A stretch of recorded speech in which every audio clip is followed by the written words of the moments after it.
జీవితంలో ఎదగలేకపోతున్నా, ఎంత ట్రై చేసినా కిందకు పడిపోతూనే ఉన్నా అని బాధపడుతున్నారా? అయితే మీరు ఖచ్చితంగా ఈ పక్షిరాజు జీవితం గురించి తెలుసుకోవాల్సిందే.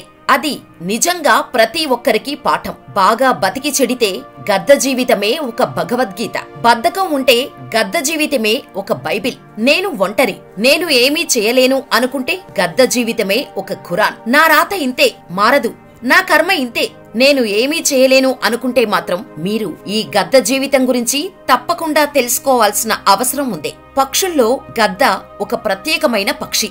గద్ద అంటే అందరూ అశుభం అనుకుంటారు, కానీ పక్షులకే రాజు గద్ద.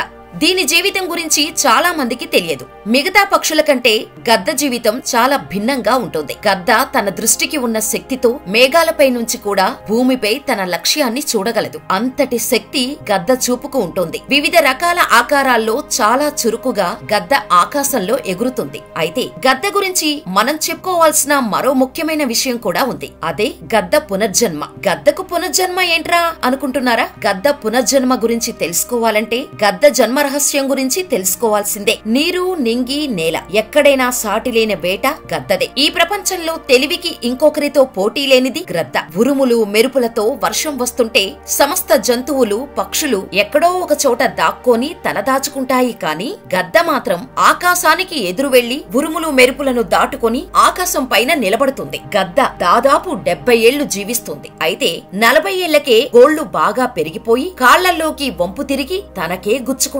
రెక్కలు బాగా పెరిగిపోయి శరీరానికి అతుక్కుపోయి బరువెక్కుతాయి. ఎగరటం కష్టమవుతుంది. పొడవైన దాని ముక్కు కొన చివర వంగిపోయి పట్టుకున్న ఆహారాన్ని నోటితో తినడానికి సహకరించదు. తన మీద తనకే అసహ్యమేస్తుంది. ఆ 40వ ఏట దాని ముందున్నవి రెండే 2 దారులు. నా బతుకు ఇంతే, నా కర్మ ఇలాగే తగలబడ్డది, నా రాత ఇంతే అనుకుని ఆహారాన్ని సంపాదించుకోలేక ఎగరలేక శుష్కించి మరణించటం లేదా తనని తాను మార్చుకోవటం. అయితే ఇక్కడ గద్ద మాత్రం రెండో మార్గాన్ని ఎంచుకుంటోంది. నేను మారుతాను, నా జీవితాన్ని మార్చుకుంటాను అనుకుంటోంది. కఠోర శ్రమతో తనను తాను మార్చుకోవటానికి సిద్ధమైన గద్ద ఒక ఎత్తైన పర్వతానికి చేరుకుంటోంది. అక్కడ తాత్కాలికంగా నివాసాన్ని ఏర్పరచుకుంటోంది. ముందుగా ఆహారం తీసుకోవటానికి వీలు లేకుండా పెరిగిన తన ముక్కును బండరాయికి పొడుచుకోవటం ప్రారంభిస్తుంది. భరించలేని నొప్పి, తలలో మెదడు నరాలు చిట్లిపోయేలా అంత గట్టిగా బాదుకుంటూ ఎంత నొప్పి పెడుతున్నప్పటికీ దాని పెరిగిన ముక్కును అరగదీస్తుంది. అత్యంత బాధ. కొన్నిసార్లు రక్తం కూడా దారపూస్తోంది. ఆహారం ఉండదు. అయినా అలాగే ఉండి కొత్త ముక్కు వచ్చేంత వరకు వేచి ఉంటుంది. కొత్తగా వచ్చిన ముక్కు పదును పెరిగాక వాటి సహాయంతో పెరిగిన గోళ్లను కత్తిరించుకుంటోంది. మళ్లీ రక్తం, బాధ, అయినా భరిస్తుంది. కాలి గోళ్లు పెరిగిన తర్వాత వాటి సహాయంతో పెరిగిన బరువైన రెక్కలను పీకేస్తుంది. మళ్లీ రక్తం, నరక యాతన, అయినా భరిస్తుంది. వీటన్నిటితో పాటు ఆకలి. ఇదంతా జరగటానికి 6 నెలల సమయం పడుతుంది. ఆకాశమే హద్దుగా జీవించిన స్వేచ్ఛా విహంగం ఒక 6 నెలలు ఆ ఆకాశాన్ని చూస్తూ మాత్రమే బతుకుతోంది. అప్పటిదాకా గద్దను విస్మయంగా చూసిన మిగతా పక్షులు దాని స్తబ్దతను, అచేతన స్థితిని చూసి విస్తుపోతూ ఉంటాయి. గద్దకు మాత్రం తనకు మళ్లీ మంచి రోజులు వస్తాయి అని ఖచ్చితంగా తెలుసు.